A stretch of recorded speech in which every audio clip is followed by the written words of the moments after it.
Hi everyone, welcome to our channel. आज की video में मैं the rings of power season 1 episode 3 Adar explain करने वाला हूँ। एपिसोड की स्टार्ट अराउंडिर से होती है, जिसको ऑर्क्स ने पकड़ लिया जब वो टनल कहाँ निकलता है ये पता लगा रहा था। ये सब साउथलैंड्स में हो रहा होता है। हम देखते हैं कि अराउंडिर और उसके साथियों को ऑर्क्स ने पकड़ लिया। अराउंडिर जो जले हुए गांव की तलाशी कर रहा था, वहाँ के लोग कहाँ गायब हो गए, उन लोगों को भी पकड़ा जा चुका है और उन लोगों से ऑर्क्स टनल्स खुदवा रहे हैं। ये टनल्स से ऑर्क्स ट्रैवल करते हैं क्योंकि वो धूप में नहीं आ सकते। ऑर्क्स एक दूसरे से बात करते रहते हैं। उनमें से एक कहता है कि अडार के लिए वो काम करेगा, तुम्हारे लिए नहीं, जिससे हमें ये पता लगता है कि वो ऑर्क्स का लीडर अडार है। अब हम आते हैं ग्लैड्रियल के पास, जो कि एक शिप की डेक पर है। उसके साथ हेलब्रांड भी है। हेलब्रांड उसे खाने के लिए कुछ देता है। गिलैड्रियल पूछती है कि जिन्होंने हमें बचाया है, क्या वो हमारे साथ हैं या हमारे खिलाफ हैं। उन्हें पता चलता है कि उनको बचाने वाला शिप का कैप्टन एलेंडिल है। ग्लैड्रियल उससे पूछती है कि हम कहाँ जा रहे हैं। एलेंडिल कहता है कि तुम खुद ही देख लो, हम बस पहुंचने ही वाले हैं। ग्लैड्रियल को समझ आ जाता है कि वो लोग आइलैंड ऑफ न्यूमिनोर पर जा रहे हैं। दुनिया में जो बाकी इंसानों के किंगडम्स हैं, उनसे ये बहुत अच्छा है, क्योंकि जब एल्व्स और मर्गोट का युद्ध हुआ था, कुछ इंसानों ने एल्व्स का साथ दिया था और इन सब ने जब मार्गोट को हरा दिया, तब एल्व्स, जिनको वलार भी बोला जाता है, उन लोगों ने इस किंगडम को इंसानों को दिया था रिवॉर्ड के तौर पर, क्योंकि उन इंसानों ने एल्व्स का साथ दिया था। इलेंडिल ग्लैड्रियल और हेलब्रांड को क्वीन रेजेंट के महल में मीटिंग के लिए ले जाता है। वहाँ सब लोग एल्फ ग्लैड्रियल को देखकर हैरान हैं, क्योंकि वहाँ एल्फ को अब जाने की अनुमति नहीं है। ग्लैड्रियल क्वीन से कहती है कि उसे मिडिल अर्थ पर जाने के लिए शिप दी जाए, और ऐसा उसे इसलिए करना चाहिए क्योंकि उन्हें न्यूमिनोर एल्फ्स नहीं दिया था। क्वीन बोलती है कि उन्हें न्यूमिनोर मुफ्त में नहीं मिला, उनके पूर्वजों ने अपना खून पसीना बहाकर एल्फ्स की मदद की थी, तब जाकर उन्हें ये जगह मिली।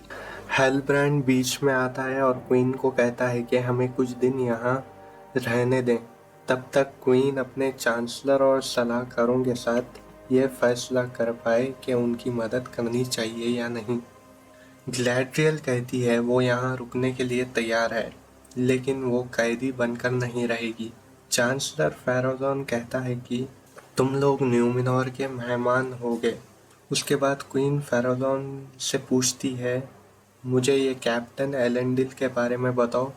फेरोजोन बताता है कि एलेंडिल अब एक सी गार्ड है, वो अच्छे खानदान से है।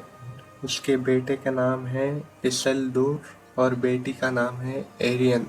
हमें न्यूमिरॉन में एक वाइट ट्री दिखाया जाता है। क्वीन बोलती है कि ये पेड़ के पत्तियां जब भी नीचे गिरती हैं तो वो न्यूमिनोर के लिए अच्छे संकेत नहीं होते।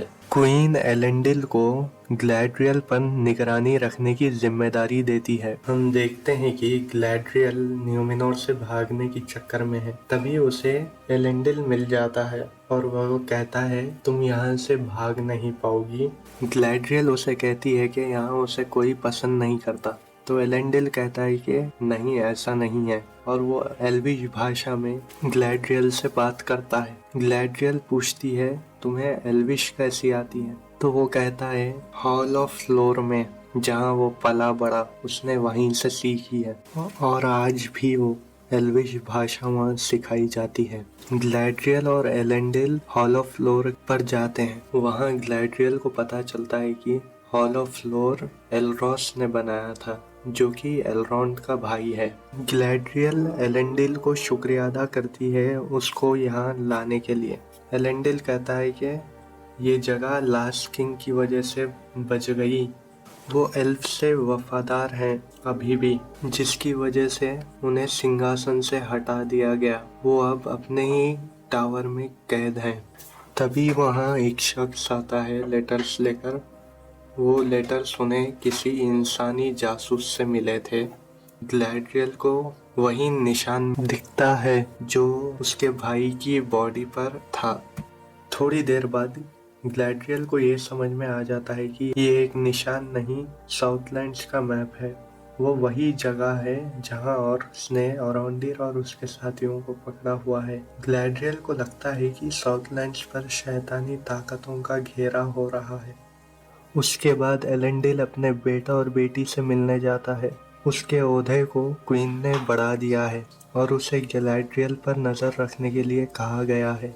फिर एलेंडिल को पता चलता है कि इसिल्डोर अपनी सीगार्ड की ट्रेनिंग के बाद वो कहीं और जाना चाहता है। उसके कुछ ख्वाब हैं। एरियन अपने भाई का साथ देती है। एलेंडिल और भड़क जाता है, कहता है तुम जहाँ जाना चाहते हो वहाँ जाना बेकार है। तभी उन्हें पता चलता है कि एरियन बिल्डर्स गिल्ड के लिए सेलेक्ट हो चुकी है। इसिल्डोर ने ही एरियन को कहा था रीअप्लाई करने के लिए। इससे पहले कि एलेंडिल इसिल्डोर से बात करता, इसिल्डोर बगैर बात किए वहां से चला जाता है। अब हम चलते हैं हेलब्रांड के पास, जो लोहार के पास जाता है काम के लिए। पर लोहार कहता है कि जब तक तुम्हारे पास क्रेस्ट ना हो तब तक तुम्हें काम नहीं मिल पाएगा। वो बार पर जाता है। बार में उसे कुछ लोग परेशान करते रहते हैं। हेलब्रांड उन पर गुस्सा नहीं होता और उनके साथ अच्छे से बर्ताव करता है। अपनी चालाकी से उन्हें अपना दोस्त बना लेता है और वो एक आदमी के पास से क्रेस्ट चुरा लेता है। वो पकड़ा जाता है। वो लोग उसे एक गली में घेर लेते हैं। हेलब्रांड को लड़ना आता है और उन सबको वो मार देता है। तभी गार्ड्स आकर उसे पकड़कर जेल में डाल देते हैं। जेल में ग्लैड्रियल हेलब्रांड से मिलने आती है। वो हेलब्रांड को कहती है तुम कौन हो, मैं जान चुकी हूँ। ग्लैड्रियल को एक निशान मिला था हॉल ऑफ फ्लोर में, वही निशान जो हेलब्रांड अपने गले में पहनता है, और ये निशान शाही खानदान का है। और मुझे पता चल गया है कि तुम ही साउथलैंड्स के राजा हो, जो अपने सिंहासन छोड़कर एक आम आदमी बने फिर रहे हो। हेलब्रांड कहता है मेरे पूर्वजों ने शपथ दी थी मॉर्गॉथ को, मैं वो नायक नहीं हूँ जिससे तुम ढूंढ रही हो। फिर भी ग्लैड्रियल कहती है कि मेरी मदद करो और मिडिल अर्थ को मेरे साथ चलो, हम दोनों मिलकर इन शैतानी ताकतों को हमेशा के लिए खत्म कर सकें। हेलब्रांड कहता है कैसे, हम तो यहाँ फंसे हुए हैं। ग्लैड्रियल बोलती है अब सब कुछ बदलने वाला है। हम देखते हैं कि क्वीन रीजेंट अपने पिता राजा के पास जाती है और कहती है जिसका हमें डर था वही हुआ, एल्फ यहाँ आ चुकी है। अब हम देखते हैं कि हारफोर्ड्स अपनी जगह बदलने के लिए रेडी हैं। ऐसा वो लोग हर साल करते हैं।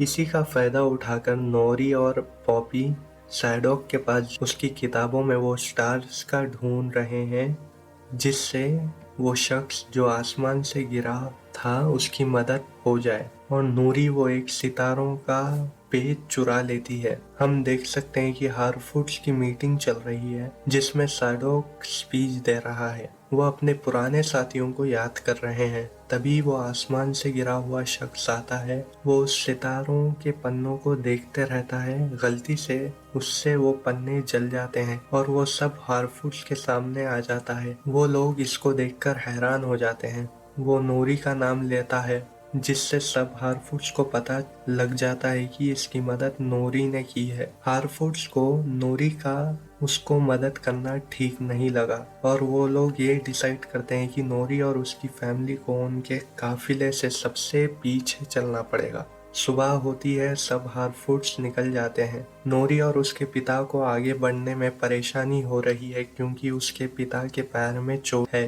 तभी वो आसमान से गिरा हुआ शख्स आता है मदद करने के लिए और वो उसकी मदद लेकर ये लोग आगे बढ़ने लगते हैं। अब हम अराउंडिर के पास आते हैं। ऑर्क्स अराउंडिर उसके साथियों और बहुत लोगों से काम करवाते रहते हैं। अराउंडिर के साथियों उसे बताते हैं कि ये ऑर्क्स कुछ ढूंढ रहे हैं। अराउंडिर का कमांडर रेवियन बताता है कि जब धूप ज्यादा होगी तब हम यहाँ से बच निकलेंगे। तभी ऑर्क्स ने एक पेड़ काटने के लिए कहा। रेवियन उन्हें कहता है कि ये पेड़ मत काटो वरना तुम्हारे काम में अभी देरी हो जाएगी। एक ऑर्क ने ये बात सुनकर वो रेवियन से कहता है कि तुमने हिम्मत दिखाई, और वो उन्हें पानी देता है। रेवियन और अराउंडिर पानी पी लेते हैं। जैसे ही और एक साथी पानी पीने ही वाला था तभी ऑर्क ने उसको मार दिया। फिर अराउंडिर वो पेड़ को काटने को अपने जिम्मे लेता है। जैसे ही धूप तेज होती है, अराउंडिर और उसके साथी भागने की कोशिश करते हैं। वो कुछ ऑर्क्स को मार तो रहे होते हैं, तभी उन पर ऑर्क्स ने एक भेड़िया छोड़ दिया होता है। वो भेड़िया अराउंडिर के कुछ साथियों को मार देता है। अराउंडिर कोशिश करके उस भेड़िया को रोक तो लेता है रेवियन को भागने के लिए। जैसे ही रेवियन जंजीर तोड़कर भाग ही रहा होता है, तभी उसको तीर से मार दिया जाता है। अब अंत में सिर्फ अराउंडिर बचता है। उससे ऑर्क्स ने पकड़ लिया है। ऑर्क्स उसको अपने लीडर अदार के पास लेकर जाएंगे। एपिसोड के अंत में हम देखते हैं कि अदार आ रहा होता है, हमें उसका चेहरा दिखाया नहीं जाता है। इसी के साथ वीडियो समाप्त होती है। अगर आपको ये वीडियो पसंद आई हो तो लाइक, शेयर, सब्सक्राइब करें और कमेंट में बताएं कि आपको वीडियो कैसी लगी। Thank you. मिलते हैं नेक्स्ट वीडियो में।